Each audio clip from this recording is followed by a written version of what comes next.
नमस्कार। Famous stories of the world की मेवाड़ी गाथा में आपका स्वागत है। इससे पहले पार्ट में हमने मेवाड़ के महाराणा भीम सिंह के जीवन गाथा के बारे में देखा कि किस प्रकार इस उदार प्रवृत्ति के शासक को अपने राज्य में असंतोष को देखना पड़ा, किस प्रकार सामंत सरदार है वो उपद्रव कर रहे थे।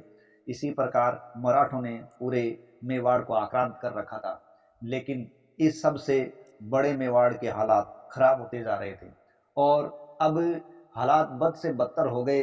तो मेवाड़ को यह पता लग चुका था किसी बाहरी शक्ति का सहारा लिए बिना यहाँ शांति स्थापित नहीं की जा सकती।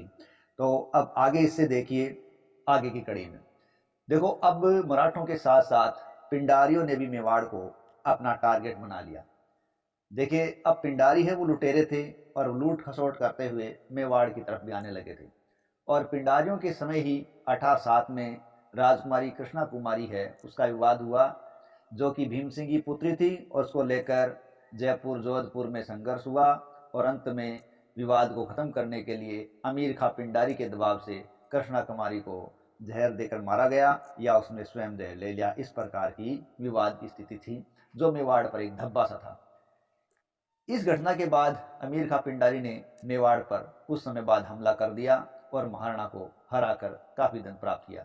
इसी प्रकार दौलत राव सिंधिया ने भी बाद में मेवाड़ पर हमला किया, लेकिन उसको कोई धन नहीं मिला तो वो कुछ किसानों को पकड़कर अजमेर ले गया। इसी प्रकार कोटा के झाला जालिम सिंह ने भी मेवाड़ को परेशान रखा। 1812 में मेवाड़ में भयंकर अकाल पड़ा तो खजाना लगभग खाली हो गया और मेवाड़ के हालात ये थे कि रनिवास की महिलाओं को अपने जेवर बेचकर काम चलाना पड़ा था। इसी समय ठाकुर अजीत सिंह, रावत जवान सिंह, प्रधान सतीदास, सतीदान के भतीजे दयाचंद ये मेवाड़ के खिलाफ षड्यंत्र रचने लगे। तो महाराणा को उसका पता चला तो उन्होंने उनको कत्ल करवा दिया। 1816 में मेवाड़ी फौज ने नवाब दिलेर खां के आक्रमण को भी असफल कर दिया था। इस प्रकार मेवाड़ लगातार हमलों का सामना करता जा रहा था। इन लुटेरों पर नकेल कसने के लिए अब अंग्रेज ही सहारा बन सकते थे और इसीलिए मेवाड़ को अंग्रेजों से संधि करनी पड़ी। आपसी सरदारों की लड़ाइयाँ, पिंडारियों मराठों की लूटमार, मेवाड़ पर होने वाले पड़ोसी आक्रमणों आदि से जो हालात खराब थे, सारी प्रजा है वो मालवा और हाड़ौती की तरफ जा चुकी थी। मेवाड़ उजड़ने लगा था, शाहपुरा की हालत बहुत ज़्यादा खराब हो चुकी थी। मेवाड़ ही नहीं, आसपास की रियासतें भी ऐसे ही हालात का सामना कर रही थी। मेवाड़ के महाराणा को अब अपने खर्चे के लिए कोटा के झाला जालिम सिंह से भी धन उधार लेना पड़ा था। और इसी प्रकार जबकि मराठों और पिंडारियों का तो अभी तक कुछ इलाज हुआ ही नहीं था, मेर और भीलों ने भी लूटमार शुरू कर दी थी। और मेर लोग हैं वो मुसाफिरों को लूटने लगे। कई बार तो महाराणा को धन के बदले किसी किसी रिश्तेदार को गिरवी भी रखना पड़ता था, ऐसी हालात आ गई थी। ऐसी स्थिति में मेवाड़ हार चुका था और अंत में उसने 13 जनवरी 1818 को अंग्रेज गवर्नर जनरल हेस्टिंग्स से संधि कर ली और इस प्रकार मेवाड़ अंग्रेज संधि जनवरी 1818 में हो गई। और इसी संधि ने बाद में मेवाड़ में शांति स्थापित की थी। हमले झगड़े लूट सब बंद हो गई थी। दरअसल जनवरी में जो संधि हुई 1818 में, उसी संधि के तहत फरवरी 1818 में कर्नल जेम्स टोड है वो मेवाड़ आकर रहने लगे और जिन्होंने मेवाड़ में काफ़ी सुधार भी किया, मेवाड़ वालों ने उनका काफ़ी सम्मान भी किया। और उस समय कर्नल टोड ने महाराणा ने पूछा कि महाराणा जी, जिस किसी को आपको सजा देनी है उस विरोधी का नाम बताओ, हम उसको सजा देंगे। लेकिन महाराणा ने किसी का नाम नहीं बताया तो जो विरोधी सामंत सरदार थे वो सारे शर्मिंदा भी हुए। 1818 में कर्नल जेम्स टोड ने मेवाड़ को छोड़कर गए लोगों को वापस बुलाने का काम शुरू किया और धीरे धीरे उसने व्यापारियों को भी बुलाया और व्यापारियों को कर मुक्त दिया। इससे शाहपुरा भीलवाड़ा के क्षेत्र पुनः आबाद होने लगे और इसी वर्ष मेवाड़ को एक बड़ा आघात लग गया कि महाराणा के पुत्र कुंवर अमर सिंह का निधन हो गया, जो मेवाड़ के लिए एक बड़ी चोट थी। 1818 के अंतिम समय में महाराणा ने अपनी पुत्री अजब कमर का विवाह बीकानेर के महाराजा सूरत सिंह राठौड़ के बड़े पुत्र कुंवर रतन सिंह के साथ तय किया। इसी प्रकार अपनी पुत्री रूप कंवर का विवाह जैसलमेर के रावल गज सिंह भाटी के साथ तय किया और अपनी पोत्री टीकाबाई का विवाह है वो किशनगढ़ के महाराज कल्याण सिंह के पुत्र कुंवर मुहक्कम सिंह के साथ तय किया। लेकिन कुछ दिक्कतों के कारण ये विवाह है वो 1818 में संपन्न न होकर 3 जुलाई 1820 को ये तीन विवाह संपन्न हुए थे। 1818 में कर्नल टोड ने मेवाड़ में प्रजा को पुनः बसाने में कामयाबी प्राप्त कर ली। मनमानी करके जिन परगरों पर सामंतों ने कब्जा कर रखा था, उन सामंतों को काबू करने के लिए कर्नल जेम्स टोड ने एक कोलनामा तैयार किया और उन पर सामंतों को हस्ताक्षर करने के लिए कहा, जिस पर बेंगू के रावत ने सबसे पहले हस्ताक्षर किए। कईयों ने ना नुकर की, लेकिन अंततः सबको साइन करने पड़े और सबसे लास्ट में कोलनामे पर हस्ताक्षर करने वाले थे सत्तावत। अब ये कोलनामा क्या था?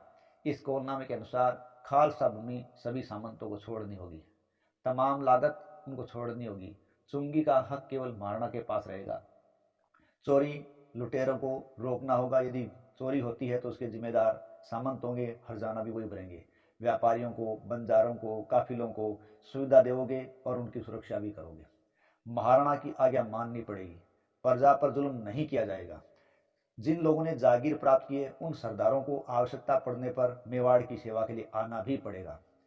जो सामंत कोलनामे को नहीं मानेगा उसे दोषी माना जाएगा और उसे दंडित किया जा सकता है। तो इन सब कोलनामे की शर्तों से मेवाड़ का वास्तविक हक है वो मेवाड़ को मिलने लगा और इसका श्रेय कर्नल जेम्स टोड को ही जाता है। इंदौर के सेठ जोरावरमल को कर्नल टोड के कहने पर महाराणा ने अपने पास बुलाया और सेठ जोरावरमल को खजांची नियुक्त किया। सेठ जोरावरमल जैसलमेर के मूल निवासी थे और व्यापार में काफी प्रसिद्धि प्राप्त कर चुके थे। दरअसल जोरावरमल पटवों की हवेली बनाने वाले सेठ गुमानचंद बापना के पुत्र थे।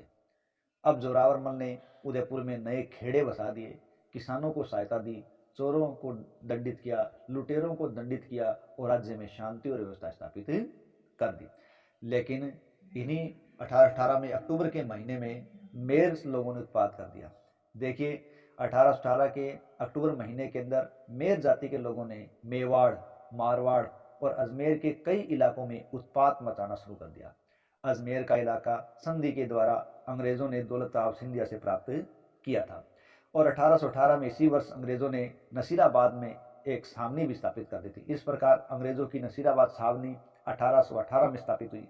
मेरवाड़ा को जो इलाका मेवाड़ के अंतर्गत आता था उसकी रक्षा के लिए जेम्स टोड ने फौज भेजी, जिसका नेतृत्व रूपाहेली के ठाकुर सलीम सिंह के द्वारा किया गया था। मेरों को उन्होंने दमन किया, लेकिन मेरों ने पहाड़ी इलाकों में चढ़कर नाकेबंदी कर दी, तो सलीम सिंह ने समतल जगहों पर मेरों का दमन जारी रखा, वहां पर कई थाने बिछा दिए और इस प्रकार मेरों को कंट्रोल में करने का प्रयास जारी रहा। 1819 में झाला जालिम सिंह ने जहाजपुर का फरगना महाराणा को दिलवा दिया और वहां के मीणों से हथियार भी छीन लिए और शांति स्थापित कर दी। मेरों का पहाड़ों से निकलना उसने बंद कर दिया। सालिम सिंह और नसीराबाद की फिर सम्मिलित सेना एक हुई और उन्होंने मेरों का दमन जारी रखा और रामगढ़ की लड़ाई में लगभग 200 से ज़्यादा मेर जाति के लोग मारे गए और इससे काफ़ी समय तक शांति बनी रह गई। इसी समय महाराणा भीम सिंह के नाम पर भीमगढ़ और कर्नल टोड के नाम पर टोडगढ़ दुर्ग बनवाए गए और इसके कारण मेवाड़ में शांति की स्थापना हो गई। 1820 में अंग्रेज अफसर ऑक्टरलोनी ने मेरवाड़ा के कुछ हिस्सों पर कब्जा कर लिया और वो लास्ट तक अलग ही रहे। इस प्रकार ये हिस्से ऑक्टरलोनी के कारण मेवाड़ से हमेशा के लिए अलग हो गए थे। हालांकि चार्ल्स मेटको गवर्नर ने ऑक्टरलोनी का विरोध भी किया था, लेकिन उसका कोई फायदा नहीं हुआ। 1821 में अब भील जाति के लोगों ने उत्पात मचाना शुरू कर दिया। दरअसल भील जाति के लोग हैं वो वोलाई कर और रखवाली कर लिया करते थे और ये कर भीलों को मिलता था और कर्नल टोड ने मेवाड़ से ये कर समाप्त कर दिए थे। इसलिए इस प्रकार के कर भीलों को नहीं मिलने लगे तो उनके पास आय का जरिया खत्म होने लगा। इसलिए उन्होंने दंगे उत्पात शुरू कर दिए और जो राजा से नाराज ठाकुर थे उन ठाकुरों ने भीलों को शरण देना शुरू कर दिया। जेम्स टोड ने अप्रैल 1821 में शाह शिवलाल गंडुलिया को मेवाड़ का नया प्रधान बना दिया गया। 1821 में एक नई घटना भी घटी। रतलाम के कुंवर बलवंत सिंह है वो मेवाड़ आए हुए थे। दरअसल बात की थी क्या थी कि 1821 में सेंट्रल इंडिया के agent governor general sir John Malcolm Udaipur आए और उस समय ही रतलाम के राजा पर्वत सिंह राठौड़ के पुत्र बलवंत सिंह उदयपुर आए हुए थे और कुंवर बलवंत सिंह वो अल्पायु थे और सलूम्बर मेवाड़ में उनका ननिहाल था। लेकिन रतलाम के कुछ मतलबी सरदारों ने उनका महाराज बनने का हक खारिज करवा दिया तो उनको ननिहाल आना पड़ा। वहां से वो मेवाड़ आए हुए थे। महाराणा बलवंत सिंह को उनका हक दिलाना चाहते थे और जब जॉन मॉलकम आए तो उन्होंने उस अल्पायु के बालक को जॉन मॉलकम की गोद में बिठा दिया। और अप्रैल 1821 में बलवंत सिंह कुंवर का विवाह है उन्होंने बागौर के महाराज शिवदान सिंह की पुत्र से करवा दिया और 1825 में अंग्रेजों के हस्तक्षेप से रतलाम की गद्दी पर बलवंत सिंह को पुनः बिठाया गया। इस प्रकार कुंवर बलवंत सिंह को उनका हक दिलवाने में महाराणा ने प्रयास किया, मदद की। कर्नल टोड के प्रयासों से मेवाड़ जो अब 1818 में 1,20,000 की आय प्रतिवर्ष करता था, वो अब आय 12 लाख रुपए वार्षिक हो चुकी थी। इस प्रकार मेवाड़ के हालात सुधरने लगे थे। फरवरी 1823 में कर्नल टोड बीमार होकर चला गया। कर्नल टोड के मेवाड़ से जाने के बाद उस समय बाद कप्तान कोब पॉलिटिकल एजेंट बनकर मेवाड़ आया। उसे पता चला कि 83 गांव महाराणा ने लोगों को दे रखे हैं, जिसके कारण महाजन का कर्ज 2 लाख और अंग्रेजी सरकार का खिराज 8 लाख रुपए तक पहुंच गया है। अतः उसने राज्य का प्रबंध एजेंटों की निगरानी में रख दिया और इसी 83 गांवों की अनुचित प्रबंध के कारण प्रजा बहुत परेशान थी। कोब ने इसका कारण प्रधान शाह शिवलाल गंडुलिया को ठहराया और उसको हटाकर राम सिंह मेहता को नया प्रधान बनाया गया। दिसंबर 1824 में महाराणा की बहन चंद्र कंवर बाई और जनवरी 1825 में दूसरी बहन अनोप कंवर बाई का देहांत हो गया। इससे मेवाड़ में शोक व्याप्त हो गया। 1826 दिसंबर में चार्ल्स मेटकॉफ उदयपुर आए और महाराणा भीम सिंह ने चार्ल्स मेटकॉफ से प्रार्थना की कि सालाना खिराज की जो रकम है वो तय कर दी जाए और चढ़ा हुआ जो खिराज है उसमें रियायत दी जाए और राज्य का प्रबंध है वो मुझे सौंपा जाए। बोमट प्रदेश मुझे दे दिया जाए। मेवाड़ के क्षेत्र जो दूसरे राज्यों के अधिकार क्षेत्र में चले गए हैं वो मुझको लौटाए जाएं। मेरवाड़ा मुझको वापस दिलाया जाए और रेजिडेंट के यहाँ मेरी ओर से एक एजेंट रहे। ये मांग चार्ल्स मेटकॉफ के सामने महाराणा ने रखी। महाराणा की इच्छा अनुसार यह तय हुआ कि सालाना खिराज है वो 3 लाख रुपए तय कर दिया गया है और चढ़ा हुआ जो खिराज है यानी लगभग अंग्रेज 10 लाख मांग रहे थे तो वो चढ़ चुका था, तो वो चढ़ा हुआ खिराज प्रतिवर्ष 50,000 रुपये किस्त के रूप में चुकाया जाना तय किया गया। मेवाड़ के शासन प्रबंध में अब पॉलिटिकल एजेंट का हाथ नहीं रहेगा और महाराणा की तरफ से रेजिडेंट के पास एक वकील रहेगा। ये बातें तय कर दी गई, जिससे क्या हुआ, महाराणा के हाथ में काफी कुछ आ गया था, क्योंकि जो चाहते थे वैसा हो रहा था। अब देखिए, महाराणा के जो पुत्र था जवान सिंह, तो महाराणा के पुत्र कुंवर जवान सिंह है, उसका विवाह रीवा के विश्वनाथ सिंह की पुत्री सुभद्रा कुमारी से हुआ था और ये विवाह जुलाई 1822 को हुआ था। कब हुआ था? जुलाई 1822 को। और अब अक्टूबर 1827 को महाराणा भीम सिंह के पुत्र कुंवर जवान सिंह के पुत्र का जन्म हुआ और इसकी खुशी में काफी रुपए खर्च किए गए। लेकिन 16 अक्टूबर 1827 को जन्मे इस बच्चे ने 16 मार्च 1828 को अंतिम सांस ली। अचानक ही उनका देहांत हो गया। इस प्रकार मेवाड़ में जो सारी खुशी थी वो गम में बदल गई। इस घटना से महाराणा को बड़ा सदमा लगा और लोगों के कहने से महाराणा ने 3 दिन तक गणगौर की सवारियां निकाली। एक के बाद एक 2 सवारी और करने के लिए जब कुंवर जवान सिंह ने कहा तो महाराणा ने कहा, मैंने इतना भी लोगों के कहने पर किया है, बाकी मेरी हालत इतना करने की भी नहीं है, मेरा बदन बहुत खराब है। 25 मार्च 1828 को महाराणा भीम सिंह बेहोश हो गए।